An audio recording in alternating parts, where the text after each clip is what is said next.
ꯑꯩꯒꯤꯁꯤꯅꯤ ꯈꯨꯟ ꯉꯥꯛꯄꯁꯦ ꯑꯁꯤꯒꯤꯅꯤ ꯁ꯭ꯄꯦꯁꯤꯌꯦꯜ ꯑꯣꯏꯅ ꯃꯌꯥꯝ ꯑꯁꯤ ꯌꯥꯝ ꯀꯟꯅ ꯅꯨꯡꯉꯥꯏꯇꯔꯦꯕꯀꯣ ꯑꯩꯈꯣꯏꯗꯁꯨ ꯔꯤꯀ꯭ꯋꯦꯁ ꯃꯌꯥꯝ ꯑꯃ ꯂꯩꯔꯦ ꯑꯗꯣ ꯑꯩꯈꯣꯏꯅ ꯎꯕꯗꯁꯨ ꯈꯨꯟ ꯉꯥꯛꯄꯁꯤꯡꯕꯨ ꯀ꯭ꯔꯤꯃꯤꯅꯦꯜꯗꯧꯅ ꯎꯕꯁꯦ ꯃꯁꯤꯃ ꯈꯨꯗꯛꯇ ꯇꯣꯛꯄ ꯐꯩ ꯀꯔꯤꯒꯤꯅꯣ ꯍꯥꯏꯕꯨ ꯁ꯭ꯇꯦꯠ ꯒꯚꯔꯟꯃꯦꯟꯠꯒꯤ ꯁ꯭ꯇꯦꯠꯀꯤ ꯐꯣꯔꯁꯦꯁꯅ ꯑꯗꯨꯒ ꯃꯇꯦꯡ ꯄꯥꯡꯕ ꯂꯥꯛꯏꯕ ꯏꯟ ꯑꯦꯗ ꯑꯣꯐ ꯗ ꯁꯤꯚꯤꯜ ꯄꯥꯋꯔ ꯂꯥꯛꯏꯕ ꯁꯦꯟꯇ꯭ꯔꯦꯜ ꯐꯣꯔꯁꯦꯁꯅ ꯃꯅꯤꯄꯨꯔꯒꯤ ꯄ꯭ꯔꯖꯥꯁꯤꯡꯒꯤ ꯃꯥꯌꯣꯛꯇ ꯃꯔꯨꯑꯣꯏꯅ ꯃꯦꯖꯣꯔꯤꯇꯤ ꯀꯝꯃ꯭ꯌꯨꯅꯤꯇꯤꯒꯤ ꯃꯥꯌꯣꯛꯇ ꯀꯨꯀꯤ ꯇꯦꯔꯣꯔꯤꯁꯁꯤꯡꯅ ꯑꯦꯇꯦꯛ ꯇꯧꯕꯗ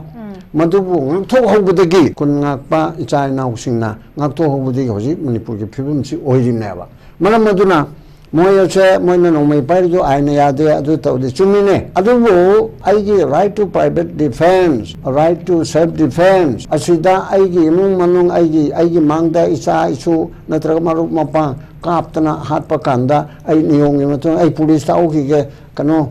ꯀꯨꯀꯤ ꯇꯦꯔꯣꯔꯤꯁ ꯕꯥꯕꯨ ꯅꯪ ꯉꯥꯛꯇꯪ ꯉꯥꯏꯔꯝꯀꯣ ꯍꯥꯏꯕ ꯌꯥꯕ ꯅꯠꯇꯦꯕ ꯐꯒꯤ ꯑꯣꯏꯅ ꯍꯥꯏꯔꯕꯗ ꯑꯗꯨ ꯑꯣꯏꯔꯗꯤ ꯑꯩꯒꯤ ꯏꯃꯥ ꯏꯄꯥ ꯍꯥꯠꯀꯗꯧꯔꯕ ꯑꯉꯥꯡ ꯍꯥꯠꯀꯗꯧꯔꯕ ꯁꯪ ꯆꯟꯕ ꯍꯥꯠꯄ ꯂꯥꯛꯏꯕ ꯇꯧꯔꯤꯕ ꯃꯌꯥꯝꯁꯦ ꯃꯁꯤ ꯉꯥꯛꯊꯣꯛꯆꯅꯅꯕꯒꯤ ꯇꯧꯕꯗꯣ ꯃꯗꯨꯗꯤ ꯑꯦꯛꯁꯀ꯭ꯂꯨꯁꯤꯕꯜ ꯑꯣꯏꯒꯗꯕꯅꯦꯕ ꯑꯥꯏꯟꯅ ꯌꯥꯗꯅ ꯈꯣꯠꯂꯥꯏ ꯄꯥꯏꯔꯦ ꯍꯥꯏꯔꯒ ꯑꯥꯏꯟꯅꯁꯨ ꯀꯔꯤ ꯍꯥꯏꯔꯤ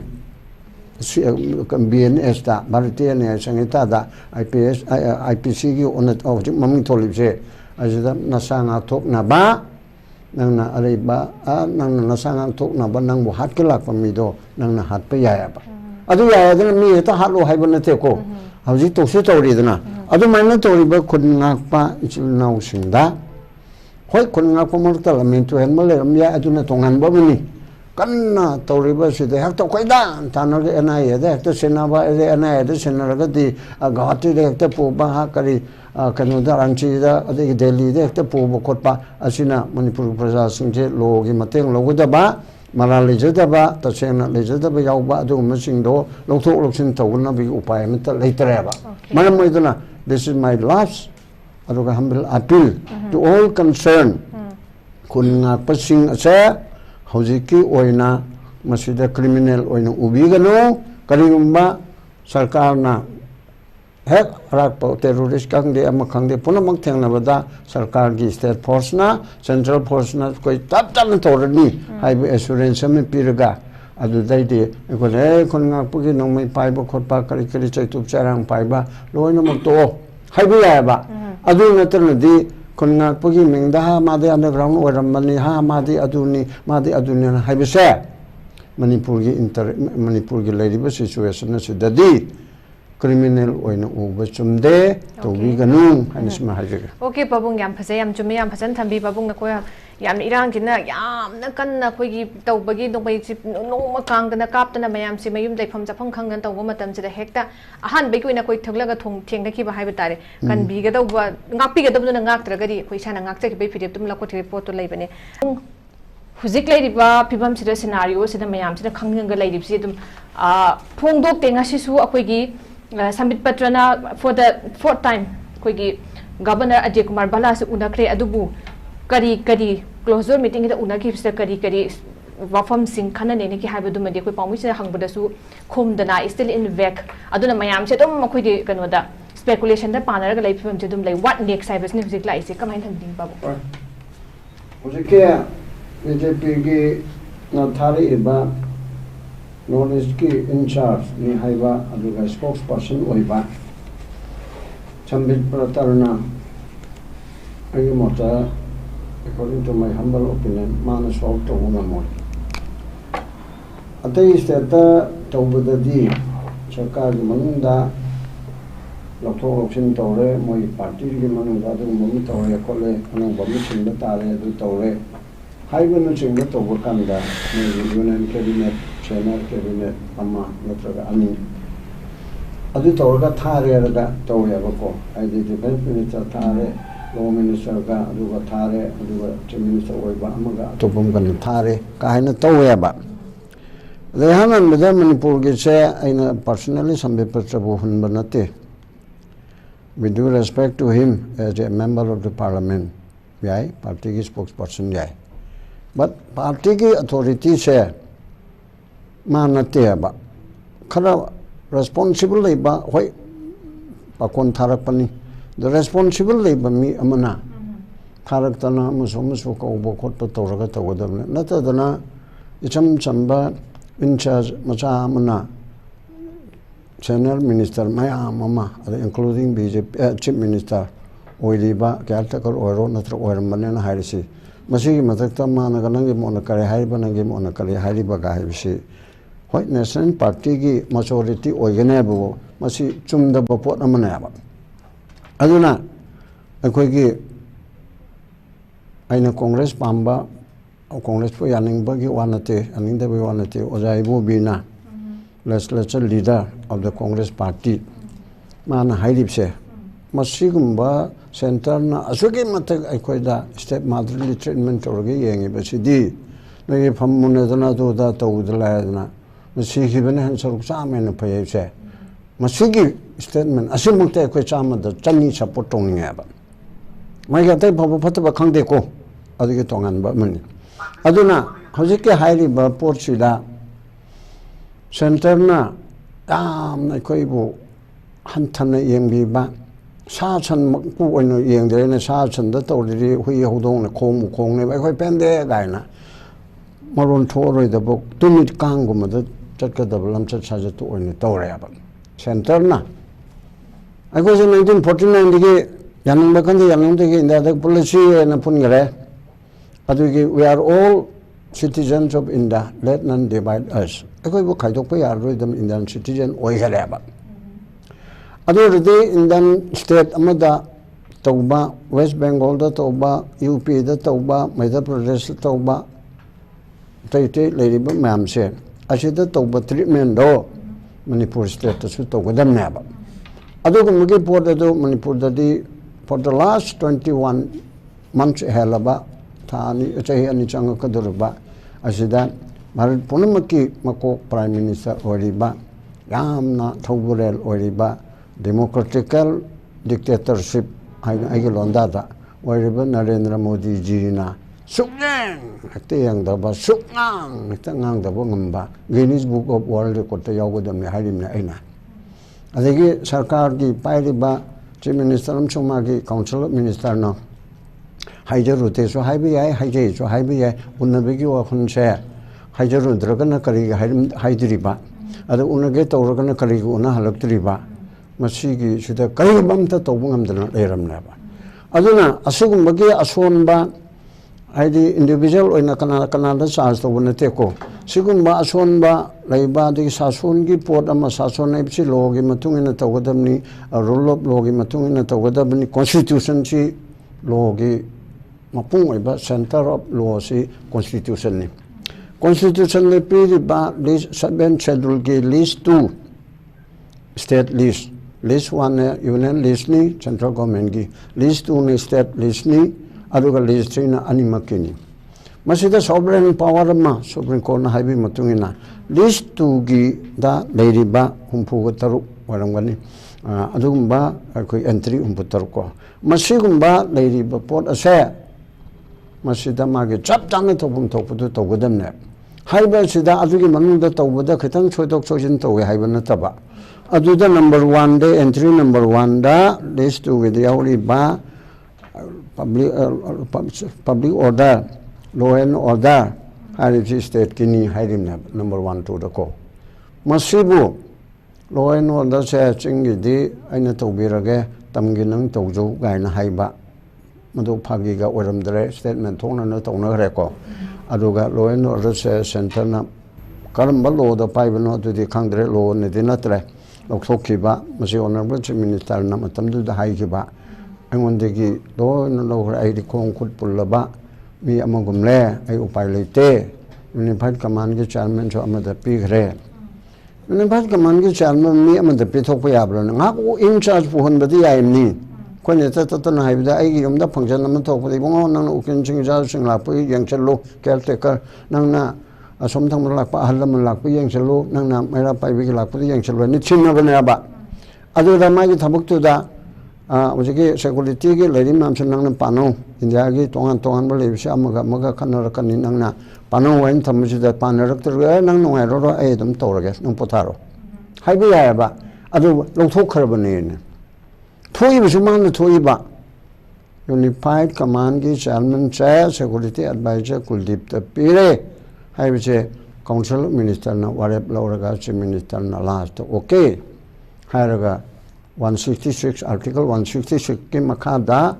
in the name of Governor manungda executive function punamakche executive government of Manipur order punamakche executive ki oibse governor mingda thokadamna ado governor na amuk magi authenticate to officer mayama chief secretary digin under secretary for mayama piri rule mi makada aduna soi togadamna that means T Ranjit Hanigi commissioner aduna in the name of governor in the name of governor to say chief minister council minister ki mako chief minister yabu potuneba adu adiglo thokre adu dadi lo khara naina jaba haitare ikone expert naina claim tawjade chana advocate oraga su lo gi satra amoina naina jaba amoina madudi lo dadi yaudreba asumena maana lo thokhrabani kaibese aduna moi political gi national party obige nang na du yang mo ne peroko an ma bu pi helim ni ne order do president of india na thok pan te ba nang na do mo ne piu hain to man so hari du di minister na so onar bo home minister na hari do me kon ma pan lak da lak pada 23 gi nang na me tai oi banina nang na pai bu du ngai ro mo ne pa hello hai phajaba tam da ko man su yai harim ni dra that means my humble submission is that Haujike Hari Basil Masana Yaningdana Beto Kare state government gi functioning to the Bakwidigi Mapung Baport say Tado Oga Sum Hana Digi like Munda Chokri Sangma the ownership minister ni Hiraga Sumpang report them or a pa Azagi Cookie Lamento Henba a cookie Punamapo Haiti Cookie Lamento Henba terrorist cookie Mapandigi Changapoga mix up to Manipur Togaiba Pamba Adi manungda BJP ki MLA Taret Chawat pa ohum BJP ki mantri ani kauna Manipur thugairang na ba konar na ba tawbasida kali mamta action level la na kali mamta haibangam da ba arana honorable chief minister na resign tawdi ki mo pulap to edna han na to rongodan moito aduna sugi pebunchi leibasida koi masana yaning na khangde yaning da na khangde congress na no convention motion na tawre na du dang te ki da na taw maksu alam da ba ya adu sa choba ma kan missile mani ma khai congress ki di mai pai hari che mai pai na mo ne sarkar sang ba hai ba na te mo gi mission do adu tawre adu moi manu da na pak tan re divided house oire adu ma taw bani na adu ma na to oi harip su yadre to ni harip su tawdre the center da antang mapan gi korubagi hek lakpaga mabu senan boina ikoni ujabadadi sambit patra jana maji sena halaga governor da hek thungbaga changu kaiba maleba adigi ga irpa maleba resignation adu mupudi oram da bayai ko adu ikoni henjina haru bayade adu maram ma mungo pe na haire adu dagi be masardana koi honorable chief minister to ibse laipak interest to pani haibse aidi yam phajana thagat ninga ba haipok mayamna yadrabni nang nga thongma pijarabsu adu du yamna farba tawre haina law bhawda prajan pendrabnina adu di praja interest to pani ibse masi ju thagat ninga ti oya ba haina han ba das main tham pabung yam nungai je akoi gi maroina huji akoi gi sambit patra sena hena center de ki masak nai ba la ka na khalhaning bagi tangai fa dawji pabung phung tok piri mana khan badang amoi habe wa su lairi huji chief minister na koi gi chief minister gi farm de gi hanagi former chief minister habe tari huji caretaker gi oina koi gi akano da lairi ba responsible da lairi ba step down to khraba batung da nimit mari ni sure huji anok bu se khan ba ngam da na lairi huji koi gi marak sai de yamna mikuk khuding ngak le raga moment mikuk khuding gi pau amamuk kari oira kan habe gi yamna political gi hujik lai diba kanu haiba tare thawong si yam extreme oiba intensity se intense am oiba mawong dene khun hujik lai do pochim su lai re duk ai pabung da lak se pabung huji khoi go ja gita jana su phan thambi khre lan marak ta khoi gi mako ba sindok ko si matang jabra cha da pai pochim ju tham khre adu hujik si it's been 4 days haiba tare nimit mari ni sure akhoi si kanu lai tana lai re hujik chief minister yaw tana lai re masida pabung akhoi gi mang da hujik tari ba pochi di yamna maru oiba ponang khak tara ga lemdana masi amarom da mu yenga de khoina hatu hatu haiba tare fazana akhoi kanu to bada sarkar se hatu hatu ekta semjin bada maduda ꯀꯔꯤ consequence ꯑꯃꯨꯛ ꯂꯥꯛꯄ ꯃꯁꯤ ꯑꯩꯈꯣꯏꯅ ꯐꯖꯅ ꯑꯩꯈꯣꯏꯒꯤ consultation ꯇꯧꯕ ꯑꯃ ꯃꯊꯧ ꯇꯥꯕ ꯑꯗꯨꯝꯅ ꯀ꯭ꯂꯣꯃꯤꯠ ꯁꯥꯏꯠꯇꯁꯨ ꯌꯦꯡꯕ ꯌꯥꯕ꯭ꯔꯥ ꯂꯣꯏꯅꯅ ꯑꯩꯈꯣꯏꯒꯤ ꯃꯌꯥꯝꯁꯤꯅꯁꯨ ꯍꯧꯖꯤꯛ ꯂꯥꯛꯀꯗꯧꯔꯤꯕ ꯁꯔꯀꯥꯔꯁꯦ ꯑꯗꯨꯒꯤ ꯑꯦꯛꯁꯄꯦꯛꯇꯦꯁꯟ ꯍꯥꯏꯕ ꯇꯥꯔꯦ ꯑꯆꯧꯕ ꯄꯣꯠ ꯑꯃꯈꯛꯀꯤ ꯇꯥꯔ ꯂꯩꯕꯗꯅ ꯑꯆꯧꯕ ꯑꯦꯛꯁꯄꯦꯛꯇꯦꯁꯟꯗꯨꯗꯤ ꯑꯗꯨꯝ ꯂꯩꯕꯅꯤꯗꯅ ꯄꯥꯕꯨꯡꯅ ꯊꯝꯕꯤꯈ꯭ꯔꯦ ꯏꯕꯟ ꯁꯝꯃꯤꯠ ꯄꯠꯇ꯭ꯔꯅ ꯂꯥꯛꯑꯀꯥꯟꯗ ꯃꯥꯅ ꯍꯦꯛꯇ ꯁꯦꯝꯖꯤꯟꯕꯁꯤ ꯐꯥꯎꯕ ꯑꯩꯈꯣꯏꯒꯤ ꯃꯁꯛ ꯉꯥꯏꯕ ꯈꯔ ꯂꯥꯛꯍꯟꯅꯤꯡꯕꯒꯤ ꯄꯣꯠꯁꯨ ꯊꯝꯃꯦ ꯍꯥꯏꯕ ꯇꯥꯔꯦ ꯁ꯭ꯋꯥꯏ ꯃꯇꯥꯡꯗꯗꯤ ꯊꯨꯅ ꯁꯦꯝꯖꯤꯜꯂꯛꯄ ꯑꯃꯁꯨꯡ ꯃꯇꯝ ꯂꯧꯕ ꯁ꯭ꯋꯥꯏ ꯃꯇꯥꯡꯗꯤ ꯀꯃꯥꯏꯅ ꯊꯝꯕꯤꯅꯤꯡꯕ ꯍꯣꯏ ꯂꯥꯟ ꯃꯅꯨꯡꯗ ꯖꯦꯅꯔꯦꯜ ꯁꯤꯟꯕ ꯍꯧꯅꯗꯦ ꯑꯁꯤꯗꯤ ꯆꯨꯝꯕ ꯖꯦꯅꯔꯦꯜ ꯃꯌꯥꯝ ꯑꯃ ꯖꯦꯅꯔꯦꯜ ꯃꯥꯅꯦ ꯂꯦꯐꯇꯤꯅꯦꯟ ꯖꯦꯅꯔꯦꯜ ꯀꯃꯥꯟ ꯂꯩꯔꯤ ꯃꯌꯥꯝꯁꯦ ꯁꯥꯊꯤꯅ ꯃꯣꯠ ꯈꯦꯠꯅꯔꯗꯤ ꯃꯣꯏꯗꯤ ꯍꯦꯛꯇ ꯀꯥꯞꯊꯣꯛꯑꯦꯕ ꯍꯥꯏꯗꯤ ꯑꯆꯧꯕ ꯂꯥꯟꯕ second world war first world war ꯑꯗꯨꯒ ꯑꯇꯩ ꯂꯥꯟꯗ ꯖꯦꯅꯔꯦꯜ ꯃꯔꯛꯇ ꯑꯃꯣꯡ ꯗ ꯖꯦꯅꯔꯦꯜ ꯑꯩꯈꯣꯏꯒꯤ ꯀꯃꯥꯟ ꯇꯧꯕ ꯒ꯭ꯔꯨꯞ ꯑꯗꯨꯗ ꯃꯗꯨ ꯅꯠꯇ꯭ꯔꯗꯤ ꯑꯩꯗꯤ ꯌꯥꯔꯣꯏ ꯍꯥꯏꯕ ꯑꯗꯨꯗꯤ ꯁꯣꯝꯅ ꯇꯧꯒꯗꯕꯅꯤ ꯍꯥꯏꯕ ꯑꯗꯨ ꯊꯋꯥꯏꯇ ꯀꯥꯞꯊꯣꯛꯅꯔꯤꯕꯁꯦ ꯑꯩꯈꯣꯏꯅ ꯁꯨꯝ ꯇꯥꯕꯗꯀꯣ ꯑꯗꯨꯅ ꯍꯥꯏꯗꯅ ꯃꯟꯇ꯭ꯔꯤ ꯃꯟꯗꯣꯜꯒꯤꯗ ꯀꯥꯞꯊꯣꯛꯅꯕꯒꯤ ꯑꯗꯣꯝꯗ ꯅꯠꯇꯦꯀꯣ ꯂꯥꯟ ꯃꯅꯨꯡꯗ ꯂꯤꯠ ꯇꯧꯒꯗꯧꯔꯤꯕ ꯀꯃꯥꯟ ꯇꯧꯒꯗꯧꯔꯤꯕ ꯑꯗꯨꯅ ꯀꯔꯤꯝꯇ ꯇꯧꯗ꯭ꯔꯒꯗꯤ ꯑꯃ ꯅꯠꯇ꯭ꯔꯣ ꯍꯥꯏꯗꯤ ꯑꯗꯨꯒꯨꯝꯕ ICUꯗ ꯂꯩꯔꯕ ꯑꯗꯨꯒ ꯔꯣꯕꯣꯠ ꯑꯣꯏꯅ ꯑꯗꯨꯝ ꯁꯥꯟꯅꯔꯛꯑꯕ ꯈꯣꯠꯅꯔꯛꯑꯕ ꯄꯄꯦꯠ ꯇꯥꯏꯞꯇ ꯇꯧꯔꯛꯑꯕ ꯈꯣꯠꯂꯛꯑꯕ ꯑꯗꯨ ꯑꯣꯏꯔꯒꯗꯤ ꯑꯗꯨ ꯑꯣꯏꯔꯁꯨ ꯍꯥꯏꯅ ꯍꯥꯏꯕꯗꯣ ꯑꯗꯨ ꯂꯥꯟꯗꯨ ꯌꯥꯔꯔꯣꯏꯕ ꯑꯗꯨꯅ ꯕꯤꯔꯦꯟ ꯁꯤꯟꯈꯤꯕ ꯕꯤꯔꯦꯟ ꯇꯣꯛꯑꯒꯅꯤ ꯍꯥꯏꯕꯁꯤꯗ ꯀꯨꯀꯤꯁꯤꯡꯗꯤ ꯑꯃꯨꯛ ꯅꯨꯡꯉꯥꯏꯔꯝꯃꯣꯏ ꯀꯔꯤꯒꯤꯅꯣꯕꯨ ꯕꯤꯔꯦꯟ ꯂꯩꯍꯜꯂꯒ ꯁꯦꯄꯔꯦꯠ ꯑꯦꯗꯃꯤꯅꯤꯁꯇ꯭ꯔꯦꯁꯟꯁꯦ ꯑꯗꯨꯝ ꯉꯥꯡꯗꯅ ꯃꯩꯇꯩ ꯈꯔ ꯍꯥꯠ ꯃꯩꯇꯩꯅ ꯑꯃꯨꯛ ꯂꯃꯟ ꯈꯨꯝꯃꯛꯄ ꯇꯧꯍꯜꯂꯦꯔꯒ ꯑꯁꯨꯝ 27 ꯐꯥꯎꯕ ꯂꯩꯍꯜꯂꯦꯔꯒ ꯌꯦꯡꯉꯨ sir honourable prime minister home minister ji ꯑꯩꯈꯣꯏ ꯌꯥꯗ꯭ꯔꯦ ꯍꯥꯏꯕꯁꯤ ꯃꯣꯏ ꯄꯥꯝꯃꯝꯒꯅꯦꯕ ꯑꯗꯨꯅ ꯑꯍꯥꯟꯕꯗ ꯕꯤꯔꯦꯟ ꯇꯣꯛꯎ ꯍꯥꯏꯗꯅ ꯌꯥꯔꯔꯣꯏꯗꯕ ꯃꯑꯣꯡ ꯑꯃꯗ ꯀꯟꯅ ꯗꯤꯃꯥꯟ ꯇꯧꯕ ꯇꯣꯛꯎ ꯃꯥꯟꯅꯔꯗꯤ ꯑꯩꯈꯣꯏ ꯋꯥꯔꯤ ꯁꯥꯟꯅꯔꯣꯏ ꯑꯗꯨ ꯇꯧꯔꯣꯏ ꯁꯦꯄꯔꯦꯠ ꯑꯦꯗꯃꯤꯅꯤꯁꯇ꯭ꯔꯦꯁꯟ ꯄꯤꯌꯨ ꯃꯥ ꯂꯩꯔꯤꯕ ꯃꯑꯣꯡꯁꯤꯡꯗꯨꯗ ꯑꯩꯈꯣꯏ ꯇꯤꯟꯅꯕ ꯌꯥꯔꯣꯏ ꯍꯥꯏꯅ ꯍꯥꯏ ꯑꯗꯣ ꯃꯣꯏꯅ ꯍꯥꯏꯕꯤꯒꯤ ꯅꯠꯇ꯭ꯔꯣ ꯑꯃꯗꯤꯒꯤ ꯑꯣꯏꯔꯣ ꯃꯣꯏꯅ ꯄꯥꯝꯃꯤꯕ ꯄꯥꯟꯗꯝꯗꯨꯁꯨ ꯌꯥꯎꯔꯒ ꯆꯤꯐ ꯃꯤꯅꯤꯁꯇꯔꯁꯦ ꯅꯝꯐꯨ ꯑꯣꯏꯔꯣ ꯁꯥꯐꯨ ꯑꯣꯏꯔꯣ ꯇꯣꯛꯑꯦ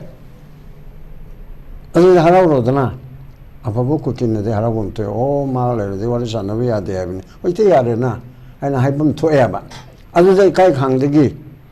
ꯃꯥꯅ ꯁꯤꯟꯕꯅ ꯌꯥꯔꯣꯏ ꯀꯨꯀꯤꯅ ꯆꯤꯐ ꯃꯤꯅꯤꯁꯇꯔ ꯑꯣꯏꯔꯐꯥꯎ ꯌꯥꯔꯣꯏ ꯅꯥꯒꯥꯗꯤ ꯂꯩꯔꯗꯅ ꯀꯥꯏꯅ ꯍꯥꯏꯒꯠꯂꯛꯑꯒꯗꯤ ꯑꯅꯝ ꯀꯟꯕ ꯑꯃ ꯌꯥꯎꯔꯦꯕ ꯑꯣꯏꯗꯤ ꯑꯣꯏꯔꯔꯣꯏꯗꯕ ꯆꯩ ꯌꯥꯝ ꯆꯥꯒꯗꯕ ꯑꯅꯝ ꯀꯟꯕꯗꯣ ꯂꯝꯍꯦꯟꯕ ꯃꯆꯥꯏꯗꯣ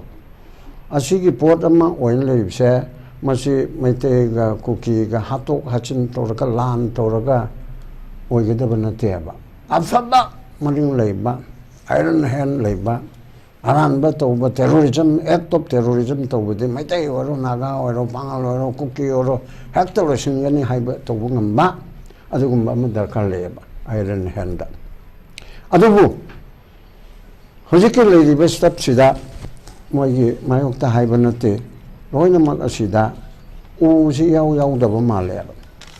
ꯑꯗꯨꯅ ꯀꯦꯒꯦ ꯉꯥꯛꯇ ꯑꯣꯏꯕ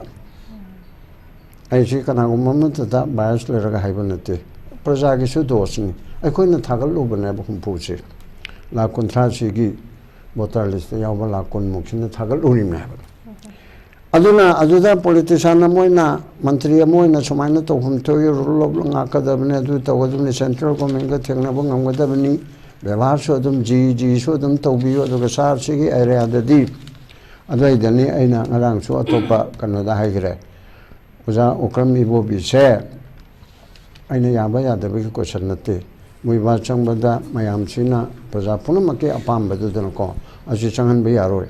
ꯍꯥꯏꯕꯁꯤꯗ ꯄ꯭ꯔꯅꯥꯝ ꯃꯨꯈꯔꯖꯤꯒ ꯑꯦꯟꯊꯣꯅꯤꯒ ꯑꯗꯨꯒ ꯆꯤꯗꯝꯕꯔꯝꯒ ꯐꯥꯏꯅꯥꯟꯁꯅꯦ ꯍꯣꯝꯅꯦ ꯗꯤꯐꯦꯟꯁꯅꯦ ꯄꯥꯏꯔꯤꯕ ꯑꯍꯨꯝꯁꯤꯅ ꯀꯧꯔꯒ ꯏꯚꯟ ꯄ꯭ꯔꯅꯥꯝ ꯃꯨꯈꯔꯖꯤ ꯂꯩꯈꯤꯗ꯭ꯔꯕ ꯑꯁꯤ ꯑꯣꯖꯥ ꯏꯕꯣꯕꯤ ꯑꯩꯈꯣꯏꯒꯤ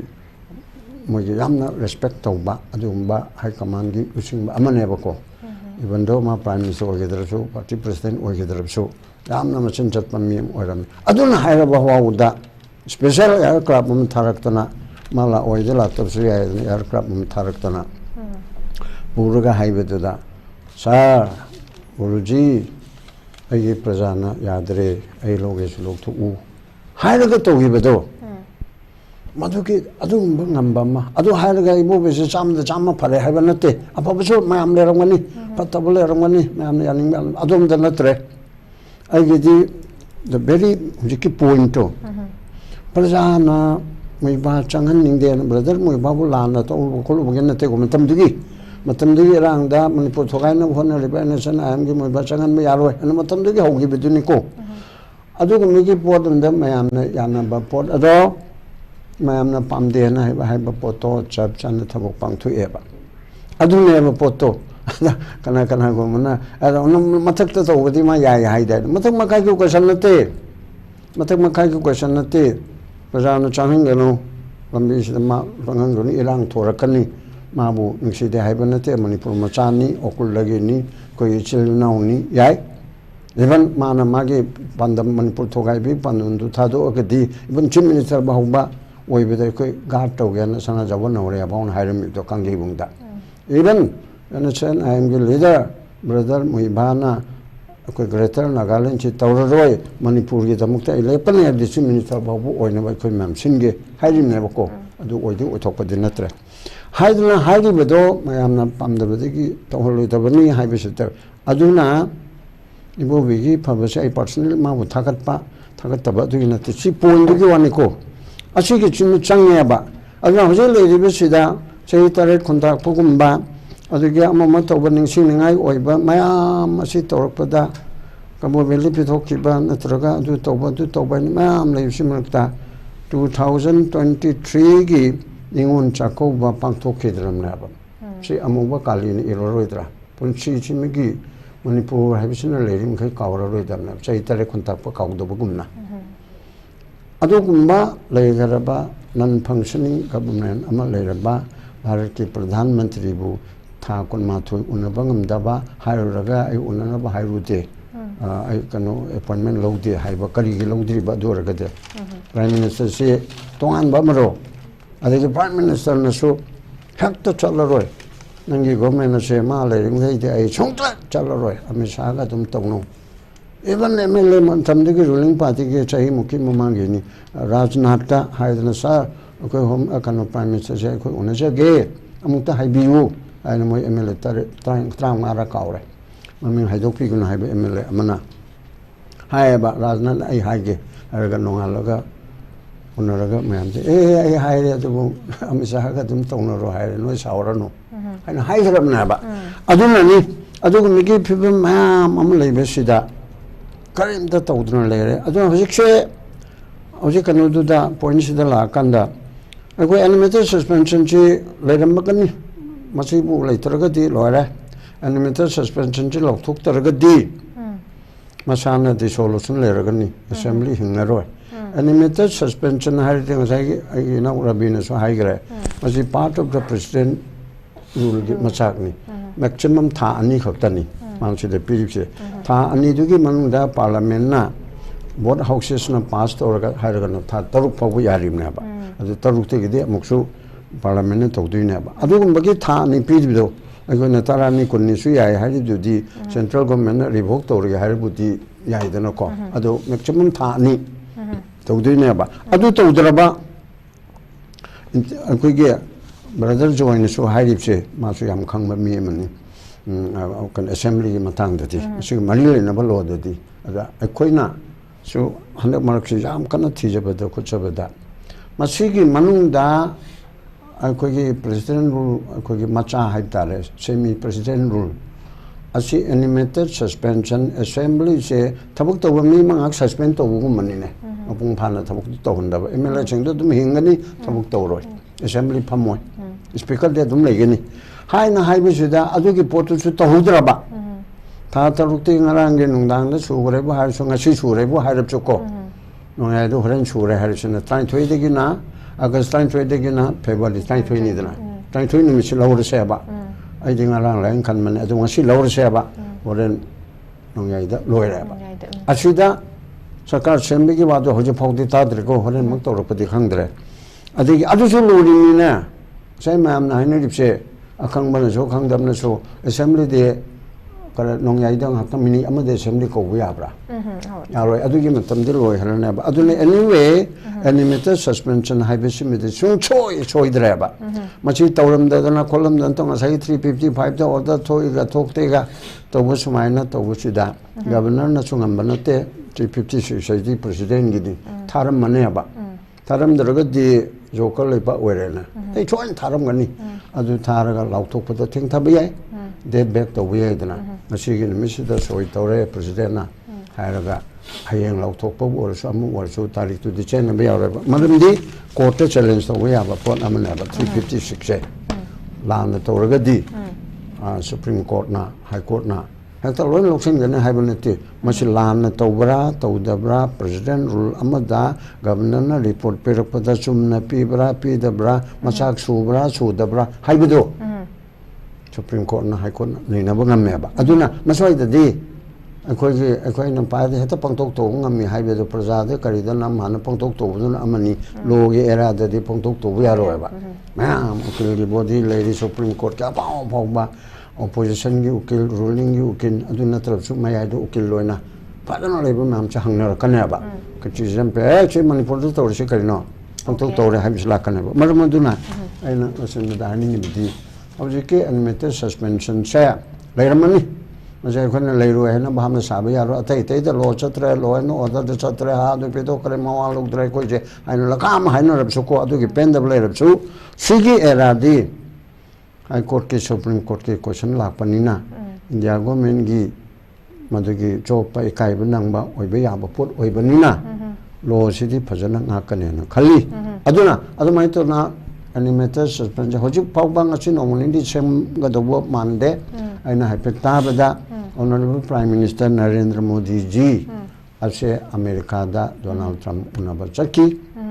khabar da karida mama bisida aina tabada one of the ministerial aspirant am haitare mami da haibi adre adugumba amadagi tabada ma Delhi dagi actually US dagi laaga punama ase tobutare na haibalina animated suspension di waidra madu hayang la kadra hamchal la kadra nong ni changadra haibe ngamdedra adu di malak sidu ho badu di 6 months ki ho bali han badu yadabani na animated suspension to gadamna karimba animated suspension je lauto hodra ba then back warga so adu mamma tawdar matam chana to hodra ba adu di automatically dissolve tawna achini paidi ki luripse aduna alroibada aikoina sumba leiribasi uraga mathangdadi hoje hogibade hogre 2027 da natraga ani mathangi mitam orso ama lakpada upna khaleraga national party orobade ke aikoina khudong national party to apable leni ko loina ma haibanate ade manipur kanse harabadi regional force national party do orabasu regional ki kumna khanba ko adugumba ama दरकार लेरगा vote पीबदा पैसादा नोंसादा चटपीगी महूता कुपना खलेरगा हजिके अगोगी था कुमा थोइसे सि परामो ओरबनी को कोई voter सिंदा हाना गुमना लिसिंग अमा लौरगा अनि लौरगा नोक्तन हुई खोंदन vote थादा बुतु तौरनुसे MP हंदक तौगिबदो अदुगी मतोगुमना कोई तौरसि थाजनिंगबदा बुदि थादौ अदु पैसाना दिला हेंगनुसि हाइबसिमा आइ थमले ओके पाबुंग याब नुंगाइजे अखोगी होरेन सिदा हाइबा तारे अखोगी पीआर की प्रेजेंट रूल की प्रोविजन से कनो तौतरगा हुजी पाबुंग हाइबा खुदक ता अखोई कौरकांदा पुंग मंत्र पुंखाय मंत्र खुदक ता खल्लगदी अखोई कनो से असेंबली से कौबो यादु हाइ पोत अदु ओथोपदि हुजिक लेइत्रबंदना अदुना मसिदा अखोगी कनो से सस्पेंडेड एनिमेशन से मसि तौरकान एक्सटेंड तौरगा लाखपै पोत अदुगुम थमे ओजारा